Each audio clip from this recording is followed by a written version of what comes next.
Hi everyone. So if you're into weightlifting and fitness or have ever wanted to get into fitness and weightlifting, I'm going to start with showing you how to conventional deadlift.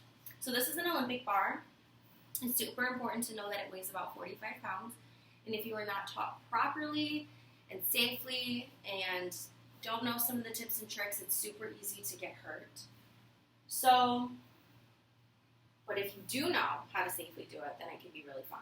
So when I first got into working out and wanting to get into weightlifting, this is one of the first movements that I learned, so I love to share it with other people.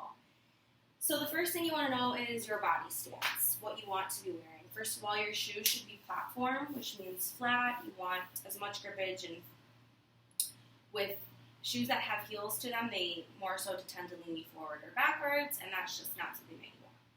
So as far as stance goes, you want your legs to be about shoulder length apart, as well as your grip is going to be that same length. So you want to think of your feet as being like spiked or grounded into the floor. You want your stance to be nice and even so you can push evenly throughout your feet in order to get the weight back up.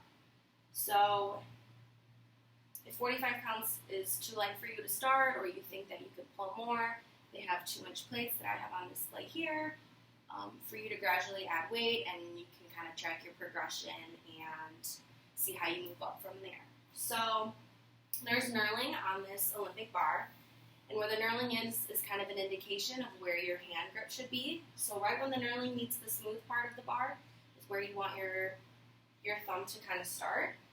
That knurling is for grip. It helps keep it, your grip to be stronger than on a smooth bar where it's easier to slip.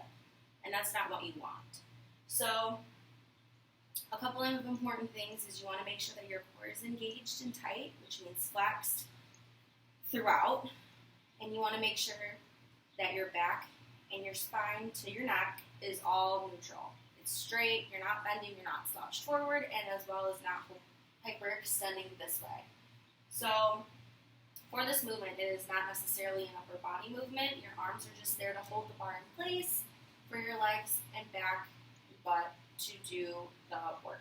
So if I had the weights on it, you would start in a downward position, which would be down here. See how I'm not too far forward here, leaning forward, and I'm also not too far leaning back. I am in a nice neutral position. My neck is neutral. And it would start about mid, right where your shins are, mid-calf. And you would just pull straight up using majority legs to do the weight. So that is how to conventional deadlift. Now you know how to safely know how to do it, and I hope you have fun with it. Thank you.